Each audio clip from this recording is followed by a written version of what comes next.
The fluorescent lights of salvage point 7 flickered and hummed in their usual pattern. Juno wiped the thick grease from his hands with an old rag that had seen better days. 14 hours. That was how long he had been sorting through garbage today. Not just any garbage. The galaxy's garbage. Every species, every world, every forgotten corner of space sent their trash here. His small salvage bay was cramped and smelled terrible. Rust mixed with alien chemicals created a scent that would make most people sick. But Juno had stopped noticing it 2 years ago. 3 years total he had been here, exiled from Earth because of debts he never actually owed. But nobody cared about the truth when you were poor and powerless. He stretched his back and heard it crack. His body ached everywhere. The pay was barely enough to keep him fed, and the work never stopped. Container after container, day after day, sorting through what others threw away. Sometimes he found things worth selling. Most times he found nothing but trouble. The scanner on his wrist beeped loudly. Juno looked down at the screen and groaned. Container 7743 had just arrived in his bay. The codes on it made his stomach turn. Dracker disposal codes. Bright red warnings covered every side of the container. Dracker waste was the worst kind. The Dracker were a species of dragon-like aliens who ruled a huge part of the galaxy. They were powerful, ancient, and they did not care about smaller species like humans. Their waste was always toxic. Chemicals that could melt through metal. Biological materials that carried diseases nobody had cures for. And sometimes the containers were booby-trapped just to kill anyone stupid enough to open them. But the pay for processing Dracker containers was double the normal rate. Juno needed every credit he could get. His debt would not pay itself. He pulled on his hazard suit. The thick material was uncomfortable and made him sweat, but it was the only thing between him and whatever horror waited inside that container. He checked the seals 3 times, then grabbed his tools. The container sat in the middle of his bay like a sleeping monster. It was large, made of dark metal, and covered in warning symbols. Juno approached it slowly. His scanner showed radiation levels were acceptable. Chemical readings were high, but manageable. Biological contamination was unknown. He connected his filtration system to the container's pressure valve. Air hissed out slowly, thick and green. The smell that came through his suit's filters made him gag, like rotting meat mixed with battery acid. Juno waited for the pressure to equalize. His hands were steady even though his heart was racing. He had done this 100 times before. It was just another container, just another day. The seal released with a heavy clunk. Juno pulled the door open, his flashlight cutting through the thick mist that poured out. Inside was a nightmare of twisted metal, broken machinery, and pools of glowing liquid. Standard Dracker disposal. He started cataloging what he could salvage when something caught his eye. Movement.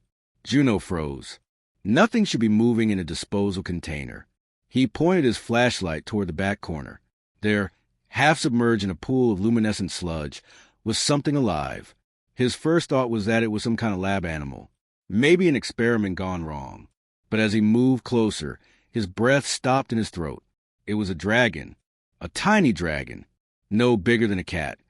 With scales that should have been bright crimson but were dull by the toxic coating. Small wings twitched weakly, too coated in sludge to fold properly. And its eyes, those eyes were not like any animal Juno had ever seen. They were intelligent, aware, looking right at him. The creature was dying. Even through his suit, Juno could see that clearly. Its breathing came in shallow, desperate gasps. The sludge was eating through its scales. Every regulation Juno had ever learned screamed at him to seal the container immediately. Dracker biological waste could mean anything. Plague carriers. Failed experiments. Things deliberately disposed of because they were too dangerous to keep alive. But those eyes, they were pleading with him. Not the empty stare of an animal, but the desperate look of a person who knew they were dying and did not want to. Juno's hand moved before his brain could stop it. He reached for his emergency medkit attached to his belt. This was insane. This was the stupidest thing he had ever done. He could lose his job. He could get infected with something that would kill him slowly and painfully. The Dracker might execute him just for touching their disposal without permission, but he could not walk away. Juno ran through the narrow corridors of Salvage Point 7 with the small dragon wrapped in his jacket. His heart pounded so hard he thought it might burst. The creature was barely breathing, but she was alive. That was all that mattered right now. His personal quarters were tiny. Just a bed, a small desk, and a storage locker. But it was private, and the door had a lock. Juno laid the dragon carefully on his bed and grabbed every medical supply he owned. He worked for 2 hours straight, cleaning the toxic sludge from her scales, treating burns, forcing water and nutrients into her small body. The dragon's breathing slowly became stronger. Her eyes opened briefly and looked at him with what seemed like gratitude before closing again. That was when it happened. A sudden warmth spread through Juno's chest. It was not painful, but it was intense, like someone had lit a fire inside him. The warmth traveled down his right arm and pooled in his palm. He gasped and looked down. A symbol was forming on his hand. Golden light traced intricate patterns across his skin, burning itself into his flesh. The design was complex and beautiful, like nothing he had ever seen. It glowed brightly for several seconds, then dimmed to a soft shimmer that would not go away. The dragon made a small chirping sound and pressed her snout against his glowing palm. Juno felt something click in his mind, like a door opening that he never knew existed. He could feel her, not just physically, but emotionally. Her pain, her fear, her exhaustion, and underneath it all, a deep gratitude and trust. "What did you do to me?" Juno whispered. The dragon just made another soft sound and fell asleep. Juno tried to wash the mark off. It would not fade. He tried to cover with bandages, but the glow shone through. Panic started to set in. What had he done? What was this mark? What would happen if someone saw it? His questions were answered much sooner than he wanted. The alarm in his quarters blared to life. Juno jumped and checked the security screen. His blood turned to ice. 3 Drakkar military ships had just docked with the station. Not cargo ships, not traders, military warships. And they were sending armed soldiers directly toward his section. Juno had maybe 5 minutes before they reached his door. He grabbed the sleeping dragon and looked around frantically for a hiding place. There was nowhere. His quarters were too small. They would search everything. Heavy footsteps echoed in the corridor outside. Multiple sets. Moving fast. Moving with purpose. The door to his bay exploded inward. Not opened. Exploded. Metal flew across the room as 6 armored Drakkar soldiers stormed in, weapons raised and ready to fire. Behind them came a figure that made Juno's knees weak. She was massive, nearly 8 feet tall, with scales that shimmered between silver and blue like moonlight on water. Her armor was ceremonial but clearly functional, marked with symbols of rank and house. Her eyes were sharp and intelligent, missing nothing as they scanned the room. Those eyes locked onto Juno immediately. "I am Commander Myri of House Syrax." Her voice was deep and powerful, echoing in the small space.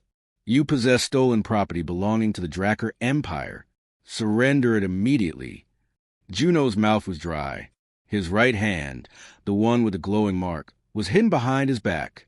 The small dragon was tucked inside his jacket, barely visible. "I found her dying in trash," Juno said, trying to keep his voice steady. "Nobody owns garbage. That's salvage law. I know my rights." Myri's eyes narrowed. "You dare quote law to me, human? That creature is Drakkar property. Its disposal was authorized. You have interfered with official business." "Authorized?"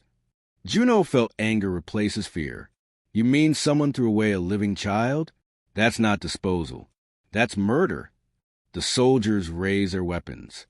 One word from Myri, and Juno would be dead. But something in Myri's expression changed. Just slightly. A flicker of something. Doubt?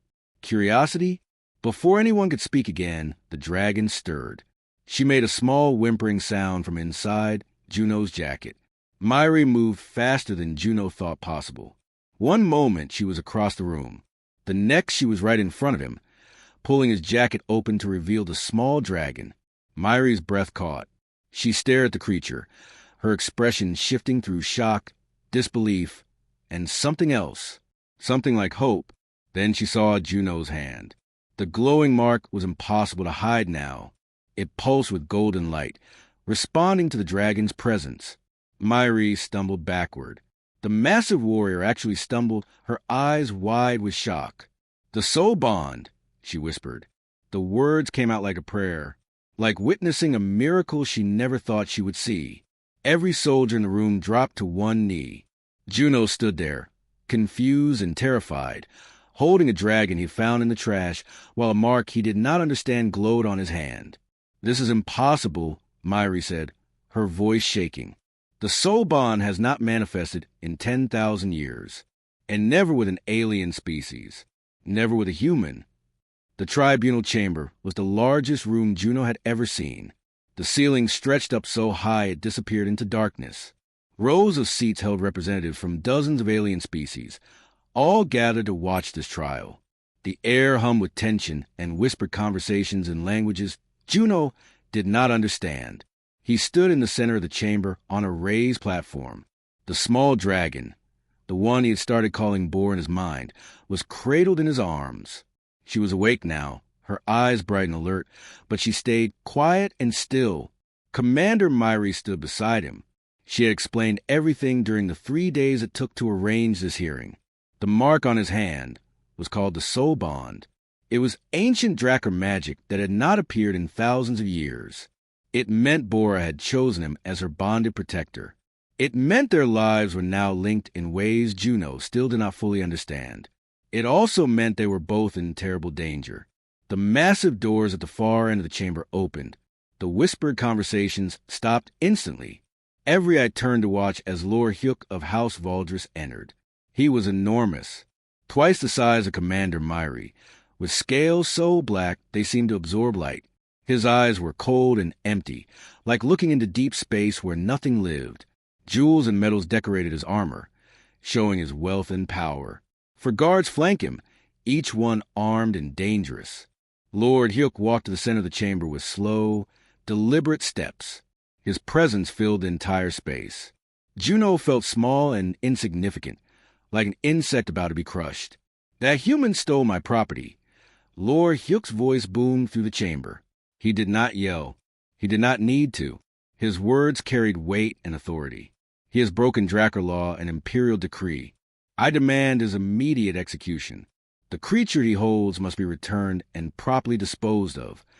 A crystalline being floated forward. It was a mediator appointed by the Galactic Council, made entirely of glowing blue crystal that shifted and changed shape constantly. Its voice sounded like bells ringing. "This tribunal has reviewed the evidence," the mediator said. "The human Juno found a hatchling in officially marked disposal waste. According to Galactic Salvage Law, Section 47, Subsection 12, any living creature found in disposal waste becomes the responsibility of the finder.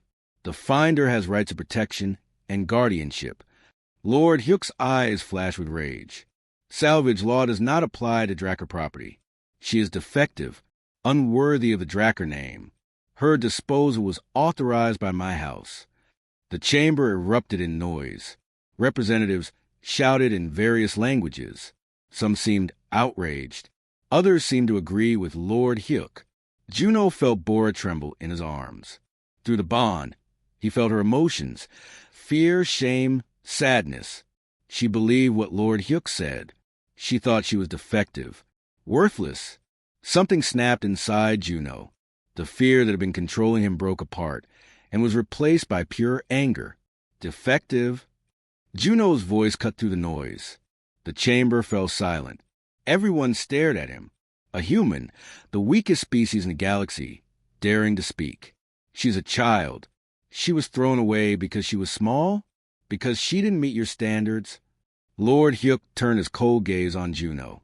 "You know nothing of Drakkar tradition. Human. Weak bloodlines must be culled. She would have brought shame to House Valdris."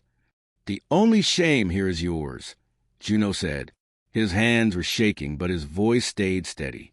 "You threw away a living being like garbage. You tried to hide your crime. That's not tradition. That's cowardice." The guards raised their weapons. Lord Hyuk took a step forward, his massive form radiating threat. Commander Myri stepped between them. "I invoke the right of genetic truth," she announced loudly. She held up a data pad. I have completed full genetic analysis of the hatchling. She activated the pad.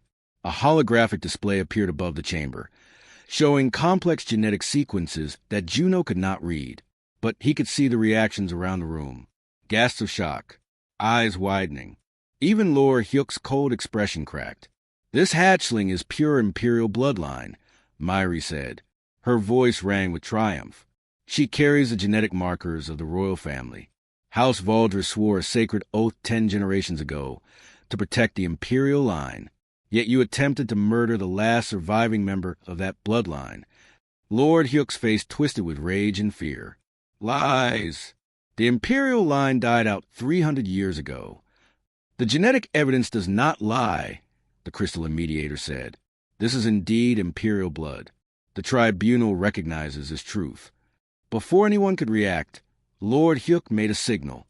One of his guards moved with deadly speed, pulling out a weapon and aiming it directly at Juno. The energy blade hummed to life. Juno saw it coming but could not move fast enough. Time seemed to slow down. He saw the assassin's finger tighten on the trigger. He saw the deadly energy gathering at the weapon's tip. Boris shrieked. The sound was not loud. It was beyond loud. It was a sound that existed in the soul rather than the ears. Windows throughout the chamber shattered. The energy weapon in the assassin's hand exploded. The assassin himself was thrown backward, his armor melting. White and gold flames erupted from Bora's small body. They did not burn Juno, but everything else near them caught fire. The flames were not normal fire. They moved with intelligence, seeking out threats, protecting Juno. Soul Flame, the legendary fire that had not been seen since the ancient days of the Drakkar Empire. The entire chamber fell into stunned silence. 7 days changed everything. Salvage Point 7 had always been a forgotten corner of the galaxy, a place where garbage came to die and desperate people came to survive. But now, massive ships filled every docking port. More ships waited in orbit, their running lights turning the black space into a field of stars. They were all Drakkar vessels, dozens of them, and they had not come to fight. Juno stood at the observation window of what used to be a small salvage bay. Now it had been converted into something that looked like a command center, though he had not asked for any of this. Below, in the main docking area, another group of Drakkar was arriving. They were all bowing. Rennar, they called him. The word meant Horde Father in the old Drakkar language. Some called him Emperor's Hand. Every day more arrived, and every day Juno felt more lost. Boris sat beside him. Already twice the size she had been a week ago. The soul bond was making her grow faster than normal. Through their connection, Juno could feel her confusion matching his own. Neither of them had asked for this. "I'm just a salvage worker," Juno said out loud, even though the room was empty except for Bora. "I don't know how to lead dragons. I don't know anything about empires or politics or whatever they think I'm supposed to do." Through the bond, Bora sent him feelings of comfort and support. She did not have answers either, but she trusted him. That somehow made things worse. How could she trust him when he had no idea what he was doing? The door opened. An old Drakkar female entered, moving slowly with age but with dignity in every step.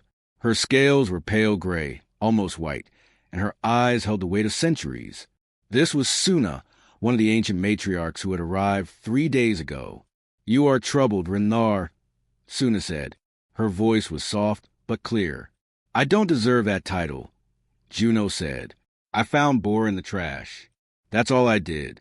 That doesn't make me a leader." Suna settled herself on the floor with a soft sigh. "Do you know why the soul bond exists, young human?" Juno shook his head.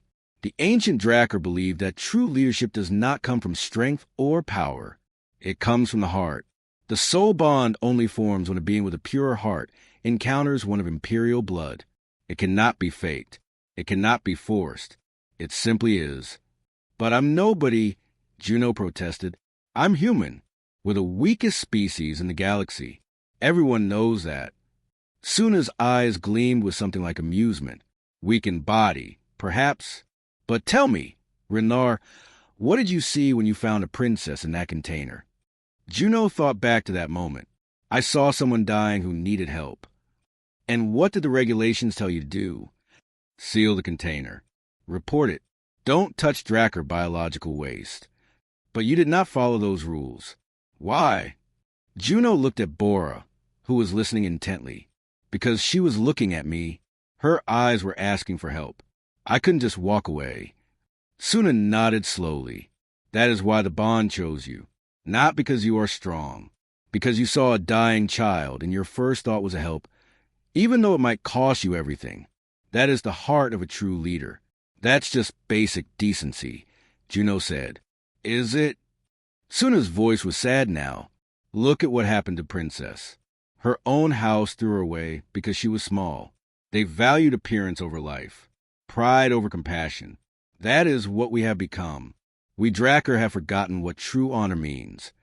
She stood slowly and walked to the window. For thousands of years, we ruled through fear and power. We crushed the weak and celebrated only strength. And slowly we began to die out. Our children became fewer. Our houses turned on each other. We thought it was a curse, but it was not. It was consequence. Juno joined her at the window. Below, more Drakkar were arriving. He saw families with hatchlings, injured warriors, old ones like Suna, all of them looking up at the station, like it was a beacon of hope. What do they want from me? Juno asked quietly. They want someone who remembers what we forgot, Suna said. That strength means protecting those weaker than you. That honor means doing what is right even when it is hard. That true power comes from lifting others up, not crushing them down. I still don't know what to do. Then start small. Start with what you know. The next day, Juno called a meeting. Every Drakkar representative gathered in the main hall. They expected speeches about glory and conquest. Instead, Juno talked about something else. I've been a salvage worker for 3 years, he said. I know what it's like to be thrown away, to be forgotten, to have people look at you and see nothing valuable. But I also learned something. The best treasures are often found in the trash. Things others overlooked. Things that just needed someone to see their value. He looked around the room at faces both hopeful and skeptical. You keep calling me Emperor's Hand, but I'm not here to rule you. Bora is your empress, not me. But I can help you build something different. Not an empire based on fear and strength, but community based on cooperation and respect. An older warrior stood up, his face scarred from countless battles. What does a human know of Drakkar honor? Maybe nothing, Juno admitted, but I know that throwing away children isn't honorable. I know that the strong protecting the weak makes everyone stronger. And I know that if you keep doing what you've always done, you'll keep getting the same results. The warrior stared at him for a long moment, then slowly sat back down. Commander Myri stood next. The human speaks truth. Our old ways are dying. Perhaps it is time for new ways. One by one, others nodded in agreement, but not everyone was convinced. Juno knew that. Somewhere out there, Lord Hyuk was gathering his own forces. War was coming. The alarm started screaming at dawn. Juno ran to the command center, his heart already racing. The display screen showed what everyone had been dreading. Ships were coming out of hyperspace. Lots of ships. Lord Hyuk's fleet had arrived. Commander Myri stood at the tactical display, her face grim. 67 warships. Heavy cruiser destroyers and 3 dreadnoughts. They brought mercenaries too. Maybe 150 ships total. Juno looked at their own forces. 40 ships.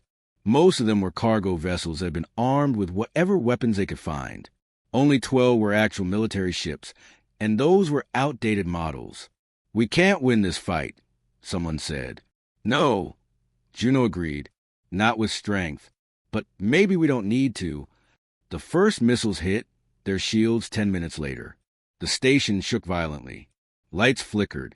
People screamed. Juno held onto the console as another explosion rocked everything. Return fire. Myri ordered. Their ships fought back, but it was clear they were outmatched. For every shot they landed, Hyuk's fleet landed 5. Their shields were already at 60% and dropping fast. Juno thought about everything he had learned in his years scavenging. How to find value in broken things. How to use what others overlooked, how to turn weakness into advantage. "The debris field," he said suddenly. "All that junk floating around the station. Can we use it?" Myri looked at him. "How?" "Hyuk's ships are bigger and faster, but that means they can't maneuver as well in tight spaces. If we lead them into the debris field, we can use the junk as cover, make them slow down, even the odd a little." It was a desperate plan, but desperate was all they had. Their ships retreated into the massive field of floating garbage that surrounded Salvage Point 7. Thousands of broken ships, discarded containers, and pieces of destroyed stations created a maze of metal. Hyuk's fleet followed, confident in their superior numbers. The battle became chaos. Juno's smaller ships darted between debris, using the junk as shields and launching surprise attacks. They set up ambushes. They triggered explosions in old fuel containers. They used every dirty trick they could think of. It worked for a while, but numbers eventually mattered. They were losing ships, losing people. The station's shields were down to 30%. Juno opened a communication channel, not just to Hyuk's fleet, but to every ship in the system, to everyone watching this battle from across the galaxy. "I'm not your enemy." His voice broadcast on all frequencies. "I'm just a human who saved a child from dying. That's all I did. Now Lord Hyuk wants to kill me for it. He wants to kill everyone here because we believe something different." Another explosion rocked the station. Juno held on and kept talking. "Join us, not to fight, but to build something better. We're not trying to conquer anyone. We're trying to create a place where being different isn't a crime. Where being small or weak doesn't mean you deserve to die. Where everyone has value." Some of Hyuk's ships hesitated. Juno could see it on the tactical display. A few even broke formation, moving away from a battle. Then Hyuk's dreadnought did something unthinkable. It turned its main guns toward the civilian sections of the station, the parts where families lived, where children slept, where the wounded were being treated. "No!" Myri shouted. The weapons fired. Massive energy beams that could cut through a moon. They would kill thousands in seconds. Juno did not think. He ran to the nearest docking bay, jumped into a salvage shuttle, and launched. His hands flew over controls, pushing the small ship faster than it was ever meant to go. He put his shuttle directly in the path of the energy beams. "What are you doing?" Myri's voice screamed through the radio. Juno did not answer. He did not have words for what he was doing. He just knew he could not let those people die. The beams hit his shuttle. Shields collapsed instantly. The hull started to melt. Alarms screamed that death was seconds away. Through the soul bond, Bora felt everything. She felt his determination, his willingness to die so others could live. She felt the absolute certainty in his heart that this was right. Something awakened inside her. Ancient power, sleeping in her blood for generations, suddenly exploded to life. Power that had not been seen since the first Drakkar emperors walked the stars. The soul bond became a channel, and through it flowed fire that existed before stars were born. Bora's small body erupted in golden light. Her form began to change and grow. Wings extended, reaching 20 feet, then 40, then 60. Her scales hardened into armor that could withstand the heat of suns. Her eyes blazed with soul flame, the sacred fire of the ancient emperors. In 3 seconds, she transformed from a hatchling into a fully grown dragon empress. Her roar shook the vacuum of space itself. Ships on both sides stopped fighting, frozen by the sound and the sight of her. Bora flew faster than any ship. She caught Juno's melting shuttle in her massive claws, her touch gentle despite her size. The soul flame surrounded them both, not burning but protecting. She carried him to safety, then turned to face Hyuk's dreadnought. Her presence filled the space. Every Drakkar in the system felt it in their bones. The return of true imperial power. The awakening of the soul flame that their ancestors had worshipped. Hyuk's fleet stopped firing, not because they were ordered to, because they could not move. Ancient instinct, buried in their genes, forced them to witness.